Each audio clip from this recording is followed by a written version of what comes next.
우리가 이 세상을 살다 보게 되면은 사방이 꽉 막힌 것 같은 그런 답답한 그런 일들을 만날 때가 있을 것입니다. 예를 들게 되면 사업을 하는 사람이 지금 부도일보 직전입니다. 그래서 돈을 좀 이 융자를 해야 되는데 은행에서는 전혀 이 융자를 해주지를 않은 것입니다. 또 주변의 사람들에게 돈을 좀 끌어가지만은 주변의 사람들도 돈을 가진 사람도 없고 돈을 구워주려고 하는 사람도 없습니다. 또 어떤 경우는 우리 청년들 같은 경우에는 취업을 하기 위해서 여기저기 원서를 넣습니다만은요, 넣는 곳마다 소식이 없는 것입니다. 그래가지고 취업을 못하고 그리고 답답한 그런 상황 가운데 놓여 있을 때가 있다고 하는 것입니다. 또 어떤 경우에는 어떻습니까? 우리가 몸이 이상이 생겨가지고 병원에 갔는데 의사가 하는 말이 이 병을 고칠 수 없는 병입니다. 그러면서 하는 말이 뭡니까? 이제는 얼마 살지 못하니까 그래서 남은 생에 또 이렇게 죽음을 준비하십시오라고 그렇게 얘기를 한다고 한다면요, 여러분 얼마나 이 답답하고 그리고 얼마나 낙심이 되겠냐고 하는 것입니다. 좀 우리 사회에 보게 되면 알코올 중독자들이 많이 있고요, 또 우울증에 걸린 그런 사람들도 많이 있습니다. 또 어떤 경우에는 보게 되면은요, 이 우울증에 걸려가지고 이 자살을 하는 그런 사람들이 지금 많아가지고 우리 사회의 심각한 사회 문제로 대두가 되고 있는 이런 모습들을 지금 우리가 보고 있습니다. 또 심지어는 어떻습니까? 묻지마 살인 사건들이 많이 벌어지고 있는 이런 현실 속에 살아가고 있다고 하는 것입니다.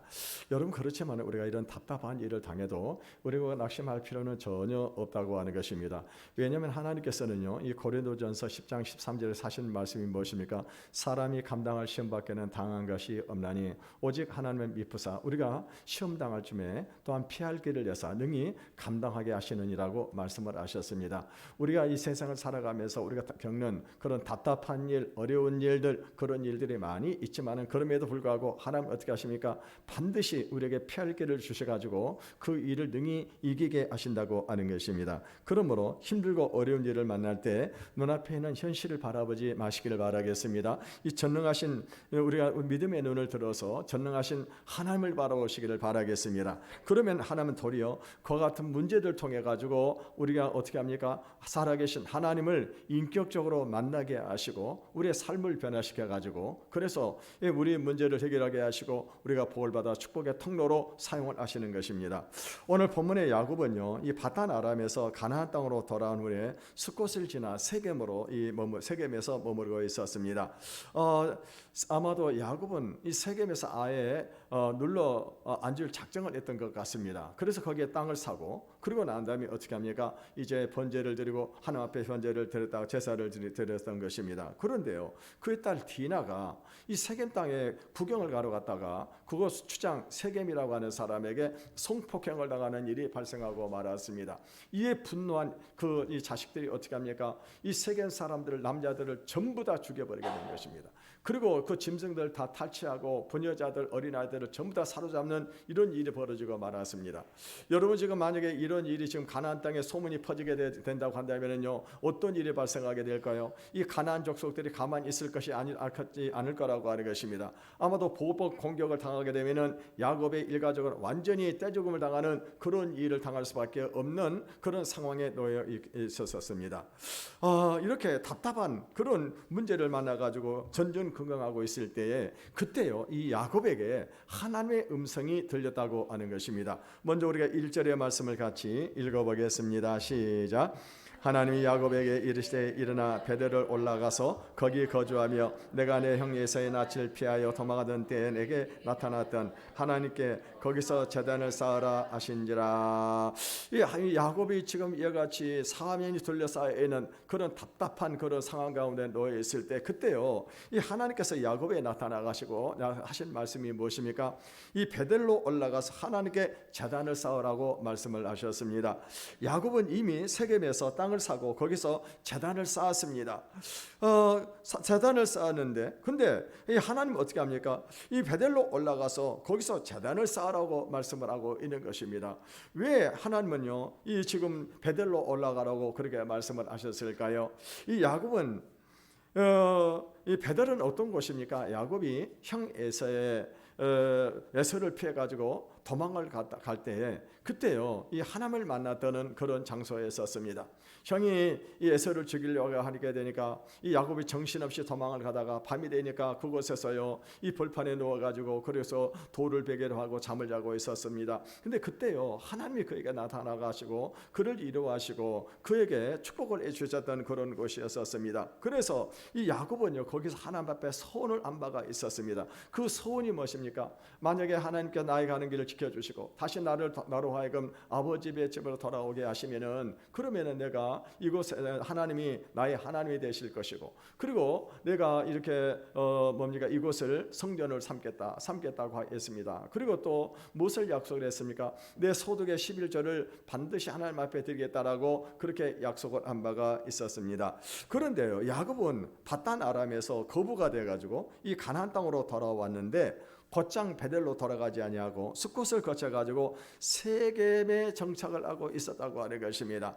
만일 야곱이 세겜으로 가지 아니하고 베델로 갔다라고 한다면요 지금 야곱이 겪고 있는 이런 어려움을 겪지 않았을 것입니다. 그의 딸이 성폭행동 당하지도 않았을 것이고 그의 아들들이 가나안 족속들을 살려고 하는 그런 일들도 발생하지 않았을 거라고 하는 것입니다.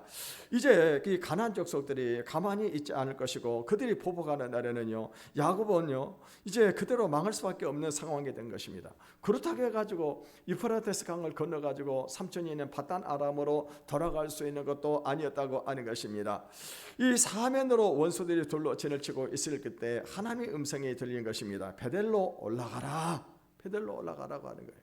여러분 우리가요 이 어려움을 당하고 있고 문제를 당할 때 제일 중요한 것이 무엇입니까? 하나님의 음성을 들으시기를 바라겠습니다. 사면이 꽉 막혀 있을 때 그때 우리가 하나님의 음성을 듣는 것이 중요하다고 하는 거예요. 제가 언젠가도 말씀을 드렸습니다만은요 제가 직장을 그만두고 신학을 이 결단을 할 때가 1999년 12월 23일이었습니다.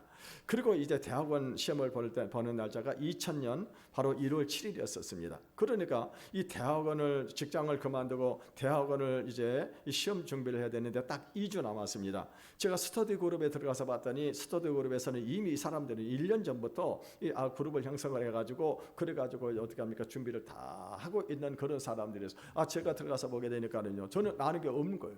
너무 불안한 거. 거기서 같이 공부를 하는데 불안해가지고 안 되겠다. 나는 혼자 따로 공부를 해야 되겠다. 그래서 제가 이제 독서실에 와서 공부를 하는데 마음이 너무너무 불안한 겁니다. 만약에 이번 시험에 떨어지게 되면은요 1년을 또 재수를 해야 되는데 재수를 해가지고 시험을 봐가지고 합격을 한다는 보장이 어디가 있습니까? 요즘이야 뭐 좀 대학원에 이렇게 뭐 지원자가 많이 줄어들고 있습니다만은 제가 지원할 때만 하더라도 우리 1년 300 가운데는 무려 14수 만에 합격을 한 사람이 있다고 우리 교무처장님이 2박 10대 얘기를 하더라고요. 제 동기들 가운데는요 무려 9수 만에 합격을 한 그런 사람도 있었습니다. 그러니까요 여러분요 지금 뭐 제가 얼마나 불안했겠냐고 하는 거죠. 근데 그렇게 되니까요 사람이 정말 간절히 기도가 나오지 않을 수가 없다. 하나님 앞 기도로 매달렸습니다.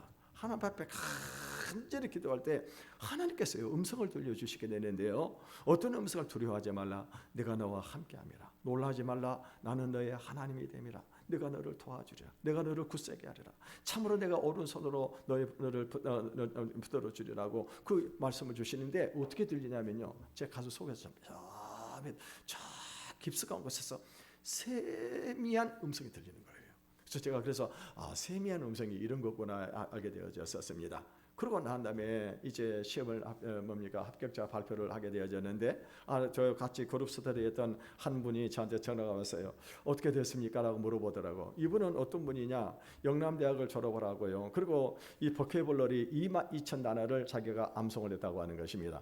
우리가 시험을 볼 때 성경, 영어 그리고 이제 논문 이 세 가지 과목을 시험을 봤는데 이 친구는 22,000단어를 암송을 한 그 성경이고 그리고 성경은 뭐 기본적으로가 이가 많이 준비가 되어 있고 논문이 이렇게 되어 있는데 우리가 그때 스터디 그룹에서 이 친구가 수석으로 합격하지 않겠느냐라고 기대를 했던 그런 친구였었습니다. 근데 이 친구가 무슨 얘기를 하냐면은요 저한테 전화를 가지고 떨어졌습니다라고 얘기하는 거예요. 그러면 당연히 나는 뭐 말할 것도 없지라고 얘기를 했습니다. 그러고 난 다음에 이제 제가 그때는요 그 다이얼 돌리는 전화 있잖아요. 그 다이얼을 딱 했더니 거기서 전화기 소리가 나는 것입니다. 그 소리가 뭐냐? 축하합니다. 합격하셨습니다라고. 얼마나 기쁘고 감사하니 저희 가족들이 안고 함께 울면서 하나님 앞에 감사 기도를 드렸었습니다. 여러분, 우리가 이렇게요 힘들고 답답하고 그럴 때는 하나님을 간절히 기도하시기를 바라겠습니다. 하나님 음성을 들어야 돼요. 그러면 그 음성을 들으면 어떻게 합니까? 그때는요 그 문제가 해결이 되어진다고 하는 것입니다. 이 야곱이 형 에서를 피해가지고 바단 아람으로 이 도망을 갈 때 그는 너무나도 초라하고 비참한 그런 모습이었었습니다. 이 손에 든 것은요 기름 한 병, 그 지팡이 하나밖에 없었습니다. 다시 고향으로 돌아와 부모님의 얼굴을 볼 수 있을지는 둘째 문제고, 자신의 생명을 구하기 위해서 정신없이 도망을 쳤습니다. 캄캄한 밤이 되어가지고 잠을 자야 했지만은요 머리 둘 곳이 없었습니다. 이 외로움과 적막 속에서 홀로 들판에 버려진 그런 인생이었다고 하는 것입니다. 그런데 그때 하나님이 그를 만나주시고 그를 위로해 주시고 축복을 해주셨습니다. 그리고 그 말씀하신 대로 그 축복대로 그 모든 것들이 다 이루어졌습니다. 그래서 이제 야곱은 거부가 되어가지고 그래서 다시 고향으로 돌아올 수 있게 된 것입니다. 그런데요 언제부터인가 그는 하나님과 멀어지기 시작을 했다고 하는 것입니다. 이 바단 아람에서 마땅히 어디로 가야 되는 겁니까? 자기가 하나님 앞에 서운했기 때문에 베델로 가야 된다고 하는 것입니다. 근데 그가 베델로 가지 않냐고 어디로 가고 있습니까? 지금요 이 루스를 같이 가고 세겜으로 가버렸다고 하는 것입니다. 그곳에서 이 큰 사건들이 일어나게 되는 것입니다. 여러분, 우리가 교회를 다니고 열심히 봉사를 하고 있음에도 불구하고 때로는요 우리의 삶 속에 이런 큰 문제가 생길 때가 있습니다. 여러분, 그럴 때는 우리가 어떻게 될까요? 그럴 때는 다시 한번 우리의 신앙을 점검해 보시기를 바라겠습니다. 여러분, 자기 스스로 이 정도면 잘한다라고 생각을 하고 다른 사람과 비교해도 내가 이 정도면 정말 훌륭하다라고 그렇게 생각할 때가 있습니다. 그런데요 하나님께서는요 우리에게 요구하시는 신앙 그저 다른 사람하고 비교해가지고 내가 다른 사람보다 낫다 이걸 요구하는 것이 아니에요. 하나님은요 다른 사람과 비교하는 것이 아닙니다. 하나님은 우리가 어떤 사람이 되기를 원하시느냐, 온전한 그리스도인이 되기를 원하는 거예요. 그리스도의 장성한 분량에 이르기까지 믿음이 자라기를 원하신다고 하는 것입니다. 그래서 어떻게 하십니까? 우리 삶에 문제를 던져주는 겁니다. 이것을 통해서 어떻게 해야 됩니까? 이때 우리가 이것을 통해 가지고 우리가 온전한 믿음의 사람이 되라고 하는 거예요. 그래서 하나님은 우리에게 환난과 도구를 사용하시는 것입니다. 이때 우리들이 해야 될 것이 뭐냐? 베델의 신앙으로 돌아가는 거예요. 무슨 말을 하고 있습니까? 신앙의 초심으로 다시 돌아가라고 하는 것입니다. 사람은 누구든지 간사하는 마음이 있어가지고요 이 문제가 해결되고 삶의 여유가 다 생기게 되면 어떻게 합니까? 이 여유가 생기게 되면 서서히 초점을 잃어버리게 되는 초심을 잃어버리게 되는 것입니다. 여러분, 우리 중에 대부분은 아마도 우리가 어떤 신앙의 삶의 문제를 통해 가지고 그래서 신앙생활을 하고 그러고 난 다음에 어떻게 합니까? 이제는 그 문제가 다 해결이 되었을 것입니다. 근데 문제는 뭐냐? 우리가 하나님께서 주시는 축복을 지속적으로 받고 더 큰 복을 받을 수 있는 비결이 뭐냐? 그거는요 우리가 늘 초심을 잃지 않은 것입니다. 처음처럼 항상 낮은 자세, 겸손한 모습으로 하나님을 섬겨야 된다고 하는 것입니다. 그런데 문제가 해결이 되고 일이 잘 되기 시작하게 되면은 베델의 신앙을 버리고 어떻게 합니까? 이 세겜의 신앙이 돼가지고 하나님 뜻과는 먼 곳에 있을 때가 많이 있다고 하는 것입니다. 그러므로 우리가 삶의 문제가 있을 때 즉시 베델로 올라가시기를 바라겠습니다. 다시 말하면은 신앙의 초심으로 돌아가야 한다고 하는 것입니다. 이제 야곱은 하나님의 음성을 듣고 베델로 올라갈 준비를 합니다. 2절에서 3절을 읽어보겠습니다. 시작. 야곱이 이에 자기 집안 사람과 자기와 함께한 모든 자에게 이르되 너희 중에 있는 이방 신상들을 버리고 자신을 정결하게 하고 너희들의 의복을 바꾸어 입으라. 우리가 일어나 베델로 올라가서 환난 날에 내게 응답하시며 내가 가는 길에서 나와 함께 하신 하나님께 내가 거기서 제단을 쌓으려 하노라. 하나님께서 야곱에게 베델로 올라가라고 하면서 세 가지를 하라고 말씀을 하고 있습니다. 첫 번째는 뭐냐? 이 우상을 버리라고 말씀을 하고 있습니다. 이방 신상을 버리고 이방 신상을 버리라 이렇게 말씀을 하고 있습니다. 지금 야곱은 하나님을 섬기고 있었지만은 그런데 그 가족이나 종들 가운데는요 우상을 섬기는 사람들이 있었던 것 같습니다. 우리가 이전에 살펴본 바에 의하게 되면은요 이 야곱의 아내 라헬은 가인은 어떻게 했습니까? 아버지의 드라빔을 훔쳐가지고 나왔던 것을 보면은 지금 자기 아내들이나 아니면 지금 함께 있는 그런 사람들이 우상을 가지고 있었던 것 같습니다. 여러분, 오늘 우리들이 알아야 될 것이 뭐냐? 우리 하나님을 예배할 때는요, 어떤 사람이 예배를 받느냐? 하나님은 우상을 아주 싫어하세요. 우상을. 우리 하나님의 다른 것을 사랑하는 것을 우상이라고. 물론 우리가 만들어 놓은 어떤 옛날에 우리 시골 같은 데가 보게 되면은 집에 가 보면 이렇게 무슨 신주 단지 같은 거 만들어 놓고, 또 어떤 집들 가서 보면은 교회를 다니고 있음에도 불구하고 집안에다 부적을 붙여 놓는 그런 사람들도 있고, 몸에다가 부적을 놓고 있는 그런 사람들도 있습니다만은요. 여러분, 만약에 우리 성도들 가운데 그런 분이 없는 줄로 믿습니다만은요, 하나님을 만나기를 원한다고 한다면은 그런 우상들을 버리시기를 바라겠습니다. 하나님이 유일하신 참 하나님이시기 때문에, 그래서 그런 이방 신상들이라든가 우상을 아주 싫어하십니다. 두 번째 지금 요구하고 계신 것은 뭐냐면은 자신을 정결케 하라고 그렇게 말씀을 하고 있습니다. 여기서 정결하게 한다는 말이 무슨 말일까요? 몸과 마음을 깨끗하고 순결하게 하라고 하는 것입니다. 여러분, 하나님은 거룩하신 분이기 때문에 더러운 것을 아주 싫어하십니다. 그래서 특히 이 죄를 아주 하나님은 싫어하십니다. 하나님 앞에 나아갈 때는 어떻게 됩니까? 우리가 죄를 회개하고 하나님 앞에 나아가야 된다고 하는 것입니다. 여러분, 오늘 우리가 이와 같이 하나님을 예배할 수 있는 것은요, 우리 하나님께서 그분의 아들을 보내주셔가지고 그분의 아들이 우리의 죄를 위해서 십자가에서 피를 흘리셨기 때문에 그 흘린 피로 말미암아 우리가 어떻게 합니까? 그것을 믿기 때문에 우리가 하나님 앞에 나와서 지금 예배를 드리고 있는 것입니다. 그러므로 우리가 진정으로 하나님을 예배하기를 원한다고 하면은 우리의 죄를 진심으로 고백하고 십자가에 풀려 죽으신 주님을 바라보아야 하는 것입니다. 세 번째는요, 의복을 바꾸라, 의복을 바꿔 입어라, 이렇게 말씀을 하고 있습니다. 의복을 바꾼다고 하는 것은 이 진정한 마음가짐의 변화를 외적인 모습을 통해서 나타내라고 하는 것입니다. 여러분, 우리가 양복을 입고 작업복을 입는 차이가 무엇일까요? 작업복을 입은 사람이 그냥 어떻게 합니까? 좀 절제가 안 된. 근데 양복을 입고 넥타이를 딱 매게 되면 어떻게 합니까? 사람이 그때는요, 자세가 달라지게 되어진다고 하는 것입니다. 여러분, 우리가 이 하나님 앞에 예배를 때 이와 같이 준비된 마음으로 예배를 하실 수 있기를 바라겠습니다. 우리 하나님을 섬긴다고 하면서 세상을 사랑하고 하나님의 자녀가 되었음에도 불구하고 세상 사람들과 똑같은 삶을 살 때가 얼마나 많이 있습니까? 여러분, 이런 것들을 우리가 회개하고 하나님 앞에 나와야 한다고 하는 것입니다. 여러분, 특별히 우리가 이 외적인 거룩도 중요합니다. 외적인 거룩. 예배를 드릴 때는요, 예배를 드릴 때 어떻게 합니까? 오늘 우리의 몸도 깨끗이 씻어야 돼요. 저는 예배를 드릴 날이 오기 전 토요일 날이면 항상 제가 몸을 씻습니다. 몸을 씻고요. 그러고 난 다음에 하나님 앞에 기도하면서 몸을 하나님, 제 몸뿐만 아니라 제 마음도 씻어 주십시오. 그리고 깨끗한 몸과 마음으로 하나님 앞에 예배를 드리기를 원합니다 라고 기도하고, 그러니까 여러분, 예배를 드리면서요, 몸과 마음을 깨끗이 하고 오시기를 바라겠습니다. 만약에 우리가 왕을 만난다고 그러면은, 여러분, 우리가 그냥 아무런 복장을 하고 그 머리 없이 감지도 않고 헝클어진 그런 모습으로 왕을 만날 수 있겠냐고 하는 거예요. 여러분, 만약에 청와대에 대통령을 만나러 가게 된다고 하는 그런 모습으로 가게 되면은 비서실에 이미 제재를 당하게 못 들어가게 할 거예요. 여러분, 몸과 마음을 깨끗이 하고 예배하실 수 있기를 바라겠습니다.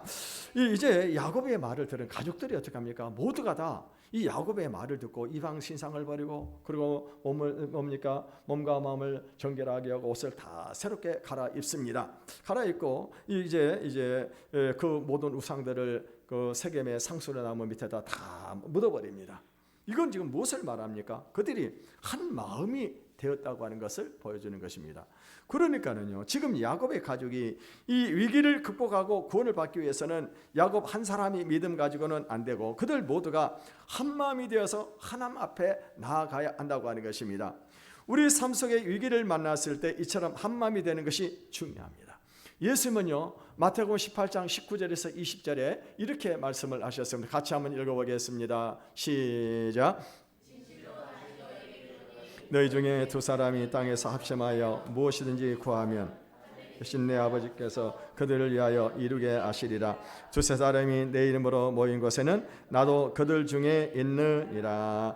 여러분, 온 가족이 한 마음이 되어가지고 하나님 앞에 나아가게 되면은요, 우리는 어떤 문제든지 해결을 받을 수가 있습니다. 교회도 마찬가지입니다. 여러분, 우리 교우들, 우리 모든 성도들이 한 마음이 딱 되어진다고 하면은 어떻게 합니까? 우리 교회에 부흥이 일어나게 될 것입니다. 뿐만이 아닙니다. 직장도 마찬가지로 직장도 직원들이 한 마음이 되게 되면 그 회사는 잘 되는 것입니다. 우리 대한민국도 지금 분열이 되어 있습니다만은요, 지금 우리 대한민국 온 국민들이 한 마음이 되어지게 된다고 하면 어떤 일이 벌어지게 될까요? 그러면 우리 대한민국은 전 세계를 지배할 것입니다. 그래서 여러분, 한 마음이 되는 것이 중요하다고 하는 것입니다. 이제 야곱은 그의 가족과 함께 한 마음이 돼가지고 우상들을 세겜 상수리 나무 아래다 다 묻고, 그리고 이제 베델로 향하게 되어집니다. 그런데 놀라운 역사가 일어나게 됩니다. 그게 뭐냐면요, 하나님이 사면했던 이 가나안 족속들에게 두려움을 주게 해가지고, 그래서 어떻게 합니까? 이 공격을 못하는 겁니다. 5절을 읽어보겠습니다. 5절입니다. 시작. 그들이 떠났으나 하나님이 그 사면 고울들로 크게 두려워하게 하셨으므로 야곱의 아들들을 추격하는 자가 없더라. 여러분, 오늘 우리 예수 믿는 저와 여러분들 꼭 기억해야 될 것이 뭐냐? 우리 인간적인 한계 상황에 도달했다고 해가지고 모든 것이 끝난 것이 아니라고 하는 사실입니다. 우리 주변에 보게 되면요, 인간적인 한계 상황에 도달하게 되면은 사람들은 어떤 말을 하게 되냐? 이거는 하나님도 해결할 수 없다라고 말을 하는 그런 사람들이 있습니다. 근데 그거는요, 그 사람이 하나님이 누구인지를 몰라서 하는 말입니다. 여러분요, 하나님은 어떤 분이십니까? 하나님은 우리 인간의 한계 상황을 능히 극복하고 기적을 일으킬 수 있는 분이 바로 하나님이시죠.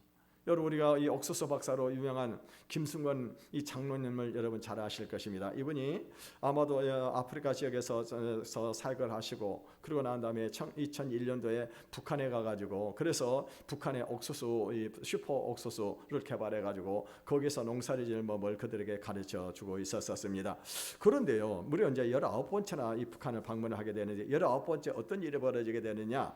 북한의 농업과학기술연구소의 연구원들이 비가 오지 않아가지고, 그래서 큰 문제를 만나게 된 것입니다. 그래가지고 김승권 이 박사님에게, 장로님에게 그 기도를 요청하는 겁니다. 박사님, 지금 비가 오지 않으면은요 큰일 납니다.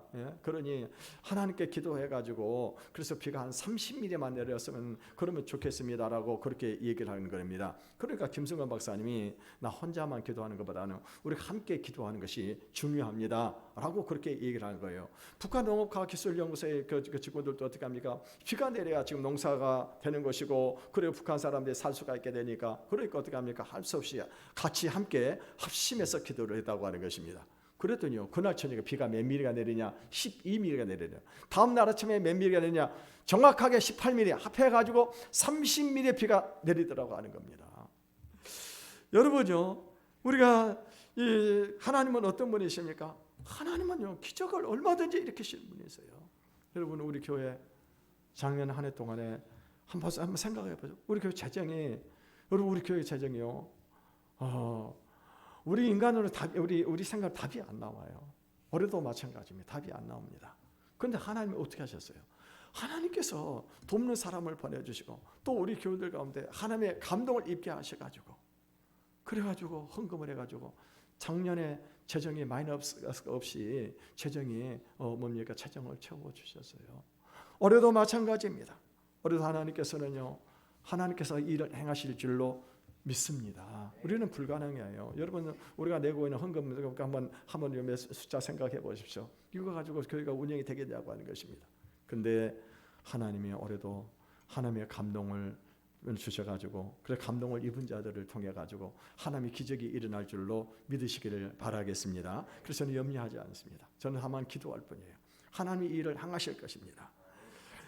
여러분, 그럼 우리가 어떤 일, 어려운 일 올 때 절대로 낙심하지 마시기를 바라겠습니다. 어떤 경우에도 우리에게 하나님의 말씀이 들려오면 하나님께서 우리의 살 길을 만들어 놓고 계시는 것입니다. 야곱은 하나님의 보호하심으로 안전하게 베델 땅에 도착을 하게 되었습니다. 하나님은 야곱이 베델로 돌아오자 그에게 나타나셔가지고 복을 주셨습니다. 먼저 그의 이름을 바꾸어 주셨습니다. 10절을 읽어보겠습니다. 시작. 내 이름이 야곱이지만은 내 이름을 다시는 야곱이라 부르지 않겠고 이스라엘이라 내 이름이 이스라엘이라 하시고 그가 그의 이름을 이스라엘이라 부르시고. 여러분 사람은 누구든지 다 이름을 가지고 있습니다. 그리고 그 사람의 이름대로 사람들이 삶을 살고 있는 것 같습니다. 그 사람에게 이름에는 그 사람의 명예가 있는 것입니다. 근데요, 이 야곱이라고 하는 이름이 어떤 의미를 가지고 있습니까? 속이는 자, 남의 발 뒤꿈치를 붙잡는 자라고 하는 그런 이름을 가지고 있습니다. 그러니까 여러분, 야곱의 이름이 얼마나 좋잖아요. 다른 사람을 속이고 다른 사람의 발목을 걸고 넘어지는 그런 이름을 가지고 있으니까 얼마나 불명예스러운 그런 이름입니까? 근데 하나님이 그 이름을 바꿔주신, 어떻게 바꿔주셨어요? 이스라엘이라고 바꿔주셨습니다. 이스라엘이라고 하는 말은요, 이 하나님이 통치하신다고 하는 그런 의미를 가지고 있기도 하지만은 하나님과 겨룬다고 하는 그런 의미를 가지고 있습니다. 그러니까 이 하나님이 야곱의 이름을 바꿔주시면서 이제 너는 이 사람들을 상대하지 말라고 하는 거예요. 이제는 하나님을 상대로 하라고 하는 거예요. 하나님을 상대로 하는 거예요. 여러분, 우리가 살다 보게 되면은 때로는 우리가 이 사람의 도움이 필요할 때가 있다고 하는 거예요. 예를 들면은 뭐 돈이 필요하다거나 아니면 다른 사람의 기술이 필요하다거나 여러 사람의 도움이 필요할 때가 있다고 하는 것입니다. 그때 여러분 우리는 어떻게 합니까? 사람들의 비율을 맞추려고 하는데 하나님께서는 그렇게 인생을 사지 말라고 하는 거예요. 하나님을 상대로 하라고. 하나님을 상대로 하라고. 그러면 하나님은 어떻게 하십니까? 하나님이 돕는 사람들 보내주시는 거예요. 돕는 사람을 보내주셔가지고 하나님이 그 문제를 해결해 주신다고 하는 것입니다. 그러니까 여러분이 하나님을 상대로 하는 사람은 세상을 살아갈 때 비굴하지 않습니다. 사람들 앞에서 당당하게 살아가고 하나님을 상대로 하는 것입니다. 물론 우리가 뭐 다른 사람 관계를 무시하라고 하는 말은 아닙니다. 하나님께서 주님은 내 이웃을 내 몸과 같이 사랑하라고 말씀을 하셨습니다. 그럼에도 불구하고 우리는 어떻게 인생을 살아야 되는 겁니까? 사람 비유 맞추지 말라고 하는 거예요. 하나님을 상대로 하라고 하는 것입니다. 이제 야곱의 이름을 바꿔주신 하나님께서는요, 야곱과 그 후손에게 복을 주셨습니다. 9절을 읽어보겠습니다. 시작. 야곱이 바단 아람에서 돌아오며 하나님이 다시 야곱에게 나타나사 그에게 복을 주시고. 여러분 오늘 여기서 중요한 것을 깨닫고 가시기를 바라겠습니다. 그게 뭐냐? 하나님께서 우리에게 복을 주실 때 어떻게 우리에게 복을 주시냐고 하는 거예요. 그거는 하나님이 말씀으로 우리에게 복을 주시는 거예요. 오늘 성경에 이렇게 나와 있잖아요. 하나님께서 그에게 복을 주시되 나중에는 이제 말씀에 복을 주신. 그래서 오늘 우리가 하나님께 복을 받는 비결은 뭐냐? 하나님께서 예배를 통해서 우리에게 말씀을 하실 때 그 말씀을 붙잡으시길 바라겠습니다. 우리가 오늘요 똑같이 예배를 드리고 있는데 어떤 사람은 이 말씀이 어떻게 합니까? 자기 가슴 안에 확 들어오는 사람이 있습니다. 말씀드렸어요. 그 사람은 그 말씀의 복을 받는 거예요. 그것이 믿어지는 겁니다. 그래서 우리가 하나님의 말씀을 들을 때 어떻게 합니까? 하나님, 오늘 내가 하나님께서 어떤 말씀을 주실 것입니까? 그 기대를 가지고 오시기를 바라겠습니다. 그리고 그 말씀을 어떻게 합니까? 말씀이 선포될 때 그 말씀을 아멘으로 믿으시기를 바라겠습니다. 그러면 어떤 역사가 나면 그 말씀이 그대로 이루어지게 되는 것입니다. 그렇다면요, 야곱에게 어떤 말씀을 주셨을까요? 11절, 12절을 읽어보겠습니다. 시작. 하나님이 그에게 이르시되 나는 전능한 하나님이라 생육하고 번성하라. 한 백성과 백성들의 총회가 내게서 나오고 왕들이 내 허리에서 나오리라. 내가 아브라함과 이삭에 준 땅을 내게 주고 내가 내 후손에게 그 땅을 주리라 하시고. 오늘 하나님께서는요, 첫째 나는 전능하신 하나님이라고 말씀을 하고 계십니다. 이 말씀은 어떤 의미를 가지고 있습니까? 히브리어로는 엘샤다이라고 하는 그런 단어를 사용하고 있습니다. 엘샤다이. 이 엘샤다이라고 하는 말은 어떤 의미를 가지고 있습니까? 하나님은 자연 법칙을 초월해 가지고 자신의 약속을 성취시킬 수 있는 무한한 능력을 소유하신 하나님의 명칭입니다. 여러분, 이 세상에는요, 우리 인간의 힘으로 해결할 수 없는 그런 문제들이 많습니다. 이런 일을 만날 때 믿음이 없는 사람들은 이 일은 하나님도 할 수도 없다라고 그렇게 말을 하게 되어지는데, 하나님은 어떤 분이십니까? 불가능이 없으셔요. 엘샤다이 하나님이셔요.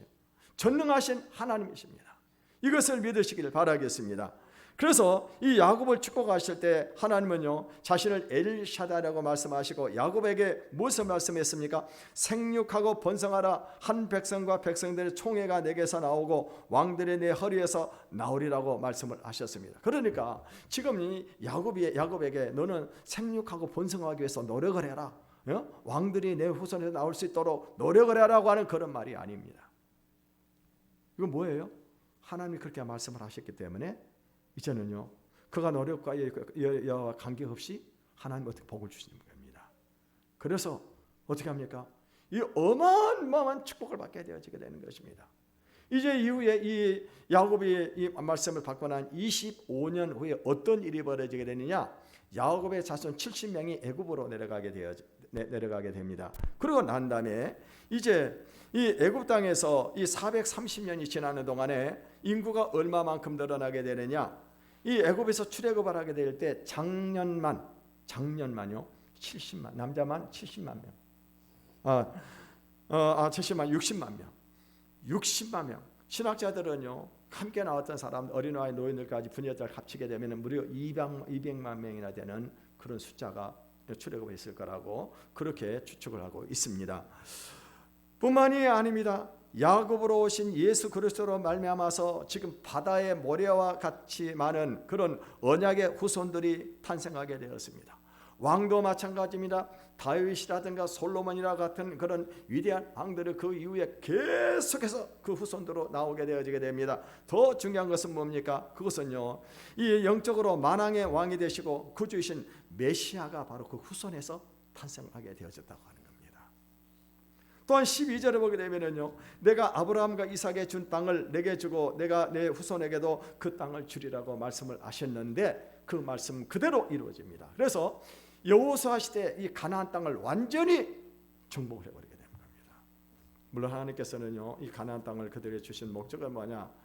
우상 숭배와 음란과 부도덕으로 더러워진 그 땅을 하나님의 나라로 회복하기 위해서 하나님께서 그들에게 주신 것이요. 오늘 우리들도 마찬가지입니다. 우리가 하나님의 선택을 받고 하나님의 백성이 된 것은 왜 그럴까요? 죄악으로 더러워진 이 세상에 하나님의 거룩한 백성으로 우리가 살아가면서 이 땅을 하나님의 나라로 회복하라고 우리에게 같은 지금 복을 주시는 것입니다. 그러므로 하나님은요, 우리에게 복을 주실 때 무엇을 주신다고요? 말씀을 주세요. 말씀. 하나님의 말씀을 주시는 것입니다. 여러분, 예배가, 우리는 예배를 우습게 생각할지 모르지만 이 예배는 하나님께서 우리에게 복을 주시는 시간이에요. 그래서 이 시간에 무엇을 받아야 됩니까? 하나님의 말씀을 받으시기를 바라겠습니다. 그리고 그 말씀을 믿을 때 그 말씀대로 이루어지는 것입니다. 야곱은 하나님의 말씀을 듣고 또다시 하나님 앞에 이제 돌을 세우고 그러고 난 다음에 거기에다 전제를 붓고 기름을 부었습니다. 14절에서 15절을 읽어보겠습니다. 시작. 야곱이 하나님이 자기와 말씀하시던 곳에 기둥 곧 돌기둥을 세우고 그 위에 전제물 붓고 그 위에 기름을 붓고 하나님이 자기와 말씀하시던 곳에 이름을 베델이라 불렀더라. 이 야곱은 이번에도 하나님의 은혜에 자신의 생명을 건다는 뜻으로 기름을 부었습니다. 이 기름을 부었다고 하는 말은 어떤 의미입니까? 하나님 주신 이 말씀에 자기 생명을 건다고 하는 거예요. 자, 생명을 걸겠습니다.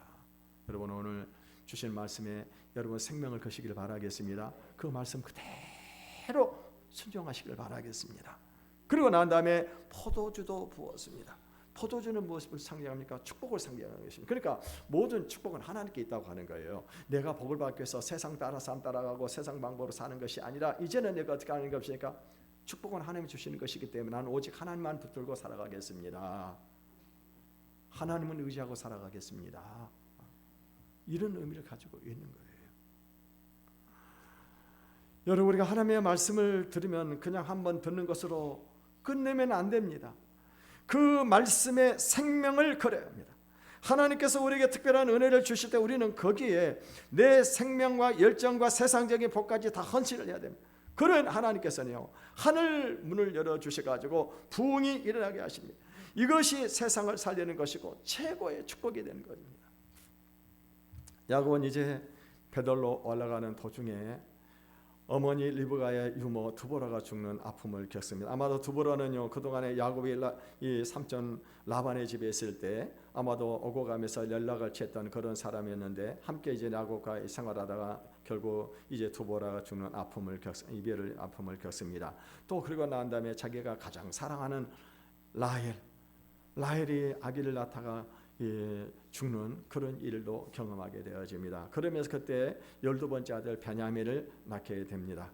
그러고 난 다음에 이제 이 야곱의 뭡니까? 큰아들 루벤이 자신의 첫 비라와 간통을 하는 그 아픔도 겪습니다. 그러니까 야곱의 인생은요, 끊임없는 고난과 아픔의 연속이었습니다. 그래서 이 야곱이 바로 왕에 섰을 때 어떤 고백을 합니까? 내 나그네 인생이 130년이나 험악한 세월을 보냈습니다라고 그런 고백을 합니다. 인생은요, 고난과 아픔이 끊이지 않습니다. 하지만 하나님은요, 그의 인생길에 함께 동행하시고 그를 축복하시며 그가 위기에 처할 때마다 그를 보호해 주셨습니다. 야곱은 자신의 목적을 성취하기 위해서는요, 수단 방법을 가리지 않는 목적 지향적인 사람이었습니다. 그런데 그의 강점이 뭐냐? 야곱의 강점이 뭐냐? 그거는요, 하나님의 말씀을 들을 때마다 그대로 순종했다고 하는 것입니다. 여러분, 우리 삶 속에 어려운 문제를 만날 때마다 베델의 신앙을 회복하시길 바라겠습니다. 그래서 우리 안에 부흥이 일어나고 하나님께 주시는 복을 받는 저 여러분의 삶이 되시기를 주님의 이름으로 축원을 드리겠습니다.